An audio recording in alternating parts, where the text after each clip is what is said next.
Kwa majina naitwa Erma Akinyi, ninatoka West Kamagak, Rachwenyo South, Obisa sublocation. Niko katika kikundi cha wamama kinaitwa Tintola, ambacho kinahusika sana na ufugaji wa samaki. Kikundi tulianza mwaka wa mwaka wa 2021. Tulipopata mafunzo kutoka kwa wakubwa wa ABDP walipokuja kuleta uhamasisho kuhusu ufugaji wa samaki. Ilipata kama tuko wamama ambao tulikuwa tunakaa tu kwa chama kidogo tu ya table banking. Baadaye tuliona ni vyema tuhusike na huu mpango wa kufuga samaki, kwa kuwa tuliona ya kwamba inaweza badilisha maisha yetu. Na tukawa na pond moja ambayo tulivuna samaki, ingawaje hatukupata sana, lakini hatukutoka bure. Chama yetu ya table banking tulianza tukiwa wachache. Baada ya APDB kuja katikati yetu wakatufunza, tukaongezeka kwa idadi, kwa sababu watu wengi walitaka sana kujua kile kinaendelea hapo ndani. Tulipoketi chini ndio tugeuke sasa tuwe wafugaji samaki. Tulikatishwa chini tukafundishwa jinsi ya kufuga samaki, mbinu ya kuchunga samaki, jinsi ya kulisha samaki na jinsi ya kutafuta soko. Tukapata ya kwamba sisi wenyewe hatutatafuta muuzaji wala mnunuzi. Hiyo kazi tukasema ya kwamba iwe ni kama value addition kwetu wa mama. Tuuze samaki yetu sisi wenyewe, tutafute chakula, tuna vishagi ambazo zinaunda chakula ya samaki. Sasa tunatafuta tu hizo vyakula kwa soko, tunashaga tukilisha samaki. Lakini walitupa support sana tukianza, kwa kuwa tulikuwa bure. Walitupatia liner, tukianza walitupatia liner, wakatupatia na fingerlings. Baada ya hapo wakatuonyesha jinsi ya kuchimba kidimbwi ambayo inahitajika, na wakaja wakija kila mara kuona kama samaki zetu ziko sawa ama haziko sawa. Tukanufaika sana na hiyo mafunzo, kwa sababu wale ambao tulikuwa tunakata tamaa tulizidi kujijenga, kwa sababu tunaona ya kwamba inaweza badilisha maisha yetu. Kwa sababu ukikaa chini ukiomba ni ngumu, ni heri utafute yako. Kwa hivyo tunaweza sema ya kwamba ufugaji wa samaki imebadilisha maisha yetu sisi kama wamama wa mtaa. Na hata hivyo pia tunaona hata afya tuko naye, watoto wetu hata wanakula vizuri, kwa sababu samaki ina madini mingi kwa mwili ya watoto. Kwa hivyo hatuwezi tukalalamika, isipokuwa tunaomba tu ya kwamba tukiendelea, sababu mahitaji ya samaki iko juu, tunaomba ya kwamba tuendelee kuchimba vidimbi vingi ili ukosefu wa samaki irudi chini. Tulipewa fingerlings Alphachiel Gimia Beach 1500 kwa Kiswahili. Baada ya hapo tukapewa magunia ya chakula, yalikuwa magunia 8 ambayo tulilisha naye samaki zetu. Tukavuna samaki 1700, kwa kuwa tulikuwa na changamoto za watu ndege wananyemelea chakula, tu kwa na predator ya kufunika kidimbwi. Tukavuna samaki 700, kwa kuwa wengi walikuliwa na wale wandege wenye wananyemelea kwenye kidimbwi. Hiyo 700 yenye tuliuza, samaki ambayo tulipata kubwa zaidi ilikuwa na grams 300, ambaye tuliuza tukarudi kuweka ile pesa kwa mipango zingine, kwa kuwa ile wakati tulikuwa tunachimba hii kidimbwi tulitumia pesa zetu. Sasa tuliona ya kwamba turudishe pale, alafu baada ya kurudisha ile kidogo ilibaki tukagawa kama sisi wamama tujipigie naye asante. Tulifurahi sana, kwa kuwa tuliona sisi kama wamama kumbe tunaweza kufanya kile wazee wanafanya. Na tulifurahia sana, kwa sababu hakukuwa na mzee ambaye alituelekeza, ilikuwa ni sisi tu wenyewe, baada ya kupata mafunzo kwa mkubwa wa APDB ambaye alituonyesha jinsi ya kufuga samaki. Maisha yetu yalibadilika sana, kwa kuwa kwanza tulipata pesa, tulijua jinsi ya kutengeneza pesa kwa kidimbwi tu kwa mji, kwa boma, bila ya kwenda baharini. Tulijifunza kwamba tunaweza pata samaki karibu bila ya kuenda sana. Hii samaki yetu pia unaichunga mwenyewe bila kutafuta anayekusaidia kufanya nini kuichunga. Unapoitoa mwenyewe, unaitoa ukiwa na amani, unaridhika ya kwamba hii ndiyo yenye ulipata wewe mwenyewe uliweka. Ya maisha yetu ilibadilisha sana kwa sababu kitu ya kwanza tulipata njia ya mbinu ya kutengeneza pesa kwa urahisi. Tunasomesha watoto wetu, tunawalisha vizuri, wanaweza vaa vizuri venye tunataka, na kando na hiyo pia hata afya zao ni bora. Hata mkiniangalia mimi niko na afya sababu ya samaki. Nimekula samaki ya kutosha. Baada ya kuvuna samaki mara ya kwanza, tulipata furaha nyingi sana kwa sababu watu wengi walikuwa na tamaa ya kuanzisha huu mradi wa ufugaji wa samaki. Na hakika kwa saizi vidimbwi viko vingi. Watu wanajaribu kuchimba huku na kule ili kila mtu awe na yake. Saizi hata tunapoongea hata wazee, kuna wale wametengeneza zao, hata wasichana wale wadogo wanataka kila mmoja awe na yake ili apunguze kuomba, ajiimarishe kimaisha. Changamoto kubwa ambayo tunayo ni ya chakula ya samaki.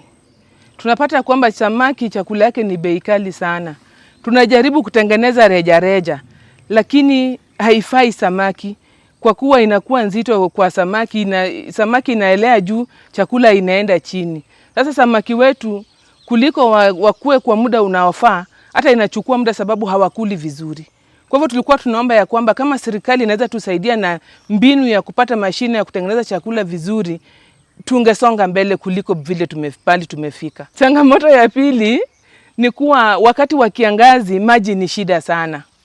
Na mara mingi samaki inaishi kwa maji. So tulikuwa tunaomba kama serikali inaweza tupa ufadhili wa solar panel ili tutumie jua kupampu maji kutoka kwa kisima. Tunaweza fuga samaki kwa wingi. Kwa sababu kwa saa hii hatuwezi tukafuga sana, tunategemea wakati wa mvua na tukiwa karibu na bahari labda, lakini kama tunategemea tu wakati wa kiangazi, hata sisi sasa tutakonda kwa sababu hakuna njia ya kutengeneza samaki maji yonge. Ningependa sana kushukuru serikali kwa kuchukua nafasi ya kutazamia blue economy ili maisha zetu zizidi kubadilika, kwa kuwa hapo nyuma tumekuwa na changamoto sana. Hakuna mtu ambaye alikuwa anajali mfugaji samaki, lakini wakati huu serikali imetuangalia sana na inajaribu kutusaidia ili tuzidi kuinuka kupitia njia ya ufugaji wa samaki. Na hii ndio mara ya kwanza ufugaji wa samaki umetiwa maanani sana sana katika hii eneo ya Luo Nyanza. Hapa nimesimama ni Kasipul, mahali ambapo kupata samaki inachimbwa kwa kidimbwi ni ngumu, lakini leo hii hapa Kasipul unapata tuko na vidimbwi, mahali ambapo hakuna bahari karibu. Napenda kuwapa shukrani sana viongozi wetu wa ABDP kwa kutushika mkono na kutufunza jinsi ya kufuga samaki na kutuelekeza, na kila mara wanatutembelea ili wajue miradi ambayo walianzisha inaendelea namna gani. Kwa kuwa kusema kweli kama sio wao sisi hatungefuga samaki. Walituketisha chini na huwa wanatutembelea kila mara na wanafuatilia vidimbwi zetu kuangalia inaendelea namna gani. Ningependa kushukuru sana hata yule ambaye alituanzishia akaenda retirement, akaleta wale wengine ambao wametushikilia hadi saa hizi. Hata hapa katikati yetu tuko na wakubwa wetu wa APDP na hawajachoka na sisi.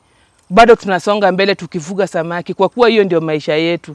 Sasa kwa mama county ambaye ndio mkubwa wetu, ningemuomba sana anapoangalia wale wengine ambao wamefuga cages kwa bahari, asisahau na sisi ambao tumefuga ma fish ponds, mavidimbwi. Sisi pia tuko na tunataka tutengeneze county sote pamoja kiuchumi, tusonge mbele. Kwa hivyo kama kutakuwa na kitu huko nje, asiangalie tu wale peke yake, akumbuke sisi wa ABDP wenye tunachimba chini tukifuga samaki kwa maji kwa maboma zetu. Ningependa kuambia wamama Kenya nzima ya kwamba saa hizi hakuna kazi ya mubaba na mumama. Ile kazi wazee wanafanya, wamama tunafanya vizuri kuliko wazee. Na ukitegemea mzee utakonda, na ukijitegemea utakaa vile nimekaa. Sababu nakula jasho yangu ambaye ninajingangania. Kwa hivyo wamama tujitume ili tusaidie boma zetu na miji zetu, watoto wetu wawe na afya. Wakikula samaki wanakuwa na mabadiliko, na tena kuombaomba itapungua, ugomvi itaisha, wamama tutaishi na amani bila kutegemea wazee. Hata wazee watatuomba raundi hii. Kwa majina naitwa Beatrice Awuor Ondoro. Ninatoka katika group ya Tintola Women Group. Inapatikana katika West Kamagak, Rachuonyo South. Group yetu ilianzisha 2001 tukiwa wachache. Tulikuwa mimi pamoja na wenzetu, ambapo tulikuwa tunafanya mambo ya table banking. Baadaye tulipatiwa mafundisho kutoka kwa watu wa ADBP, na baada ya mafundisho tukapatiwa fingerlings na pond liner, alafu tukapatiwa na feeds. Wakati tulianzisha mambo ya ponds, haikuwa safari rahisi sababu ilikuwa ni kitu upya kwetu. Tulichimba, walitupea jinsi ya kuanzisha, lakini kuchimba ilikuwa ni juu yetu. Tukachimba na tukafanya kila kitu na tukaanzisha pond. Wakati tulianzisha tulikuwa na fingerlings 1500. Hizi ilitusukuma wakati tuli harvest tulipata 700. Hii inakuja sababu predators. Walituambia kitu inaitwa predators. So wakati walikula tukabaki na 700. Nilifurahia kuona fish ikitoka kwa kitu kidogo hivi tena inamea inakuwa kubwa. Hapo ndio nilipata motisha ya kuja kuanzisha hapa kwangu.